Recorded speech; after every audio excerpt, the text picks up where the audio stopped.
औज़ुबिल्लाहि मिनश्शैतानिर्रजीम बिस्मिल्लाहिर्रहमानिर्रहीम। अस्सलामु अलैकुम वरहमतुल्लाहि वबरकातुहू। एक बार फिर अब्दुल लतीफ़ गुरजानी हाज़िर है इस दुआ के साथ कि अल्लाह ताला आप सब पर आसानियाँ फरमाए और आप सबको आसानियाँ तक़सीम करने की तौफ़ीक़ अता फरमाए। आमीन सुम्मा आमीन। हमेशा की तरह यही आपसे अर्ज़ है कि मेरी अगर ये काविश आपको अच्छी लगे तो बराए मेहरबानी से लाइक कीजिए, सब्सक्राइब कीजिए और बेल के निशान को प्रेस कीजिए ताकि मेरी हर आने वाली नई वीडियो आप तक फौरी पहुँचे।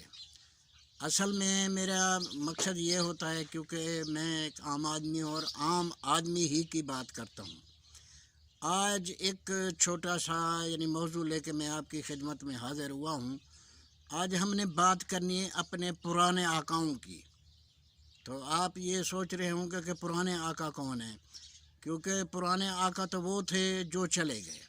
उसके बाद इस वक्त क्या 75 साल से हमने अपने नए आकाओं को देख लिया।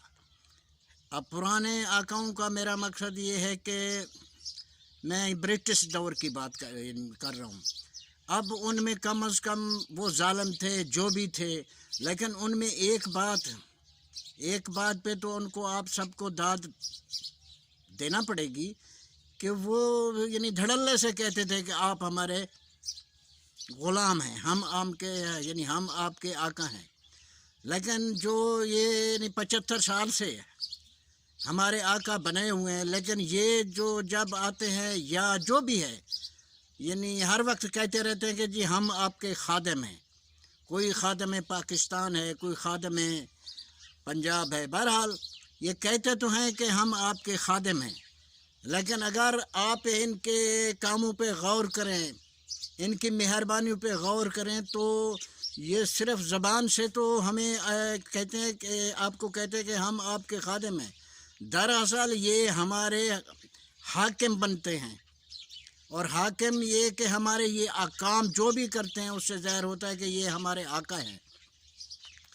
तो अब अंग्रेज़ों में एक बात और भी थी। अब उनके जो चाहने वाले थे या जिन लोगों ने वो हम ही से वो लोग थे कि जिन ने उनका साथ दिया 1857 की जंग आज़ादी है या कोई भी मसला है, लेकिन अंग्रेज़ों ने उनको नवाजा बहुत। अब उसकी जब ये पार्टीशन का अमल होता है तो अंग्रेज़ जाने से पहले ये मनवा के गया था कि भाई हम तो जा रहे हैं, लेकिन जिन लोगों को हमने नवाजा है, उन्हें जायदादें दी हैं, उन्हें जागीरें दी हैं या कोई मराद दी हैं, आप उनसे ये मराआत वापस नहीं लेंगे और ना ही आप ले सकते हैं। तो ये मरात आपको कायम रखनी पड़ेगी। तो ख़ास तौर पर जो हिस्सा पाकिस्तान में आया है उन्होंने तस्लीम किया, जिसका सबूत ये है कि उस वक्त से जो सरदार थे वही चले आ रहे हैं, उस वक्त से जो नवाब थे वही चले आ रहे हैं, उस वक्त से जो कुरैशी थे वही चले आ रहे हैं, उस वक्त से जो गिलानी थे वही चले आ रहे हैं, उस वक्त से जो टिवाना थे वही चले आ रहे हैं, उस वक्त से जो कज़लबाश थे वही चले आ रहे हैं। जो भी है, इन लोगों ने अंग्रेज़ों का साथ दिया और अंग्रेज़ों ने इन्हें जागीरें दी और जाते हुए भी इनके साथ वफा कर गए। और हमारे जो नए आका जिनको हम 75 साल से के अब के बार ये वाकई हमें अपना आका, लेकिन नहीं, वो जैसे शुरू से आका थे अब भी आका ही है। लेकिन जब इलेक्शन होता है तो आते हैं, उस वक्त कहते हैं जी हम तो आपके खादिम हैं। खादिम नहीं होते, जब ये असम्बली में पहुँचते तो फ़ौरन ये खादिम से आका बन जाते हैं। अब वो जो अंग्रेज़ था जो जिसको मैं पुराना आका, अब कुछ लोग मेरी बात महसूस भी करेंगे कि मैं उनको पुराने आका को क्यों याद कर रहा हूँ। भाई बात ये कि किसी ने कहा था जब अपनों ने गम दिया तो मुझे याद आ गया एक अजनबी जो गैर था लेकिन गम गुसार था। आप तारीख़ उठा के देख लें, मैंने तो तारीख़ को बहुत उसमें उसको टटोला है یہ کوشش کی ہے کہ عدلیہ میں یا کسی بھی شعبے میں کوئی انتظامیہ میں کوئی ایسا انگریز مجھے مل جائے جو کہ اس وقت رشوت کھاتا تھا. مجھے تو نہیں ملا، لیکن ہر دور میں سب تو ایک جیسے نہیں ہوتے، سب اچھے بھی نہیں ہوتے تو سب برے بھی نہیں ہوتے. ہوں گے ان حاکموں میں بھی کوئی ایسا ہوگا جو انتظامی عہدے پر بیٹھا ہوگا یا کسی اہم عہدے پہ ہوگا، ہو سکتا ہے وہ رشوت لیتا ہو. لیکن اس دور کے ساتھ اگر آج کے دور کی آپ بات کریں گے تو آپ کو زمین آسمان کا فرق لگ جائے گا.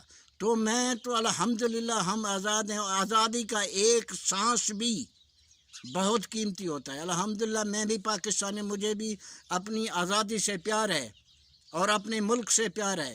لیکن بات وہی آتی ہے کہ ان کا موازنہ تو ہم نے ہر حالت میں پچھلے حکمرانوں سے کرنا ہی ہے. اب وہ انگریز جو تھا وہ بڑا مردم شناس تھا اور وہ وقت پہ فیصلے کیا کرتے. جب انہوں نے دیکھا کہ پنجاب کے لوگ اپنی زمینوں سے بالکل ماں کی طرح پیار کرتے ہیں اور انہیں اپنے بچوں کی طرح اپنی زمینوں کو وہ رکھتے ہیں، اور ان کی سب سے زیادہ کوشش یہی ہوتی ہے پنجاب والوں کے کہ ہم اپنے علاقے کو سرسبز دیکھیں. یعنی وہ کاشتکاری سے بہت ان کا پسندیدہ مشغلہ جو تھا وہ یہ کاشتکاری تھا. تو ان دو چیزوں کو دیکھتے ہوئے انگریز نے 2 شہر آباد کیے، اور تاریخ بتاتی ہے کہ دونوں شہر جو تھے اس وقت ویراں تھے. ان دونوں شہروں کے اطراف میں جھاڑیاں تھیں، گھنے جنگل تھے، درندے ہوتے تھے، چوروں ڈاکوں کی پناہ گاہیں ہوتی تھیں. لیکن انہوں نے دیکھا کہ یہاں کی زمین، ان 2 شہروں کی زمین، آگے چل کے میں ان شہروں کا نام بھی بتاؤں گا آپ کو. انہوں نے اس سرزمین کو دیکھا یہ بڑی زرخیز ہے. تو انہوں نے انگریزوں پرانے آقاؤں نے اس زمین سے جنگلات کٹوانے شروع کر دیے، ڈاکوں کو مار بھگایا اور ایک نہری نظام کی تشکیل دی تاکہ یہ یہاں پہ کاشتکاری ہو جائے. اور جب یہ زمین بالکل تیار ہو گئی، پانی کے وسائل بالکل بن گئے، تو مقامی لوگوں کو کہا کہ آپ یہاں پہ آباد ہوئیے اور کاشتکاری کیجیے. اور انہوں نے دیکھا کہ یہاں پہ تھوڑے لوگ ہیں، پھر انہوں نے پاکستان کے چپے چپے سے لوگوں کو، اس وقت تو متحدہ ہندوستان تھا نا، چپے چپے سے وہ ان لوگوں کو لائے جن کی وہ جانتے تھے کہ کاشتکاری یہ کر سکتے ہیں اور کاشتکاری سے یہ ان کی واقفیت بھی ہے، محبت بھی کرتے ہیں اور یہ کاروبار سے زیادہ کاشتکاری کو اہمیت دیتے ہیں. تو پھر انہوں نے ان دونوں جگہوں پہ لوگوں کو آباد کیا، ان کو وسائل دیے. ان کو اگر زمینیں دیں تو پٹے کے حساب سے دی، اگر فروخت کی تو برائے نام ان سے قیمت وصول کی، ہر چیز کی سہولیت دی. اور وہ 2 شہر کون سے تھے؟ ایک شہر جو آباد کیا وہ مسٹر لائل تھے، جنہوں نے اپنے نام سے لائل پور کا شہر آباد کیا، جس کو آج ہم فیصل آباد کے نام سے جانتے ہیں. اور پاکستان کو پاکستان کے اس شہر فیصل آباد کو مانچسٹر سے بھی منسوب کیا جاتا ہے. یہ بہت یہاں کپڑے کی صنعت ہے، لومے ہیں، جو بھی ہے بہت بڑے کاروبار. دوسرا شہر مسٹر منٹگمری نے آباد کیا تھا، جس شہر کو آج ہم سہیوال کہتے ہیں. اب اس سے آپ کو دیکھیں نا، اب یہ کہانی بیان کرنے کا مقصد کیا ہے؟ ہمارا علاقہ ہے جس کو ہم پچاد کا علاقہ کہتے ہیں. یہاں پہ آئیے، آپ کو اب کوئی بھی یہاں کا نمائندہ ہوگا، آپ اس سے پوچھیں گے، وہ کہے گا، کوئی کہے گا میری 25 ایکڑ زمین ہے، کوئی کہے گا میری 10 ایکڑ زمین ہے، کوئی کہے گا میرے پاس 100 ایکڑ زمین ہے. لیکن وہ دوسروں کی مزدوری کر رہا ہوگا یا ہوٹل پہ کام کر رہا ہوگا. وہ اپنے شہر کو اتنی زمین رکھنے کے باوجود وہ کراچی ملازمت کے لیے گیا ہوگا. وجہ کیا ہے؟ زمین تو ہے لیکن زمین پانی نہ ہونے کی وجہ سے ترس رہی ہے. اور یہ 75 سال ہو گئے 75 साल हो गए, मोटर वे तो आप बना रहे हैं, ये सैकड़ों एकड़ अराजी है, इसको अगर आप पानी के वसाइल दें और भी अगर आप कुछ नहीं कर सकते, मैं तस्लीम करता हूँ कि इस सरजमीन जो इलाका पचाद का इलाका है, को सुलेमान के साथ साथ ये जो इलाका है हमारा, इस इलाके में पानी का लेवल बहुत डाउन है, मैं तस्लीम करता हूँ, और पानी कड़वा भी है। अब भी जो आसूदा हाल लोग हैं उन्होंने टर्बाइन सिस्टम से अपनी ज़मीनें आबाद की हुई हैं, लेकिन सोलर से भी आबाद है, लेकिन फिर भी उनको कोई गारंटी नहीं है, 2 साल चले, 4 साल चले, 5 साल चले। तो आपको एक नहरी निज़ाम लाना होगा इस इलाके के लिए, ताकि ये लोग भी आगे बढ़ सकें, तालीम में, सेहत में, बिज़नेस में, हर काम कर सकें।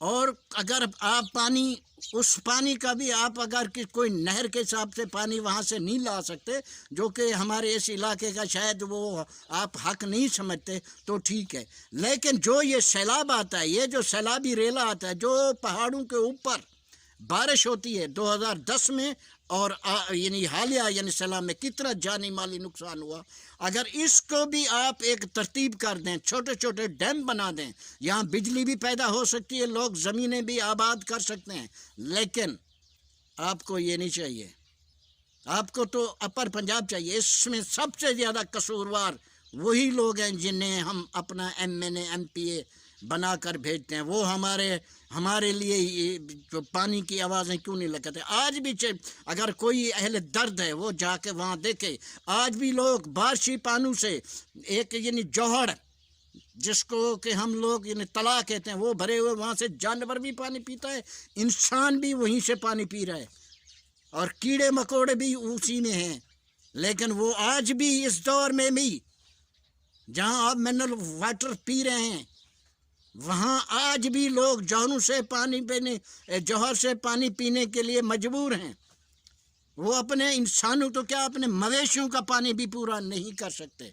अगर आज वो लोग होते तो ऐसे ना होता, यकीनन ऐसे ना होता।